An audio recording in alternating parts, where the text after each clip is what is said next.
first one.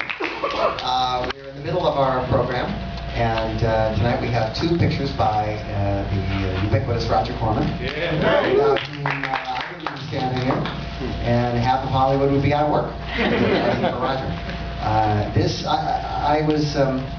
I knew I wanted to program some pictures because, frankly, I knew I could get Roger to come down, and part of the deal is to try to get him to show up.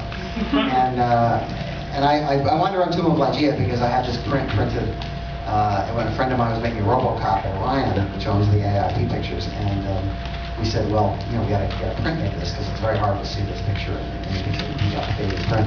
So in the late 80s, we made this print, and I had never seen the print. I lent it out to Vincent Price, I lent it out to film festivals, I lent it out to all places, but I didn't actually ever get to see it until last night, and it's a nice print. But I originally programmed it with The Intruder, which is a picture that Roger made, which is atypical. It's a race relations picture from the early 60s. It's very pretty bold for the period, and it's the movie that could have changed his career if it had been a hit, but it wasn't. And so he went back to Edgar Allan Poe, and we now have the Roger Corman that we have instead of the Stanley Kramer version of Roger Corman. I thought, well, you know, I haven't seen The Secret Invasion since it came out, and that's probably one of the least run pictures of Roger's. And so, on a fluke, I just sort of asked MGM if they had a print, and not only do they have a print, but it seems to be like a brand new print, which is kind of astonishing. I sort of expected it to be all faded and beat up, drive-in print. But it's actually a pretty good print. The only thing wrong with it is there's some dupe sections where I guess they damaged the negative and it gets very sort of yellowish, but you can get past that. It's probably the most mainstream picture Roger had made up to that point. It's a war picture shot in Dubrovnik, which, if you look at this movie, you sort of just want to go to Dubrovnik as long as the Nazis are gone.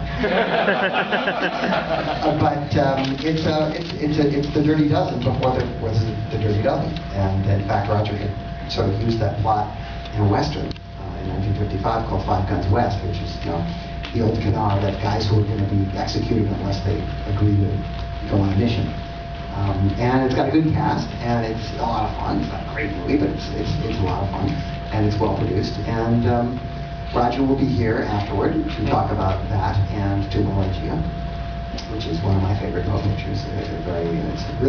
I saw it again last night. I hadn't seen it for years, and it really is a surprisingly well-written picture of Robert Towne. It's obviously, you know, a very talented guy, and had been in Creature from the Haunted Sea for Roger after writing Last Woman on Earth. Roger was in Puerto Rico and he wanted to make another picture, so he just had to sort of use everybody who was there, including Towne, who was a writer, not an actor, and he played the lead in the picture even though he wasn't an actor.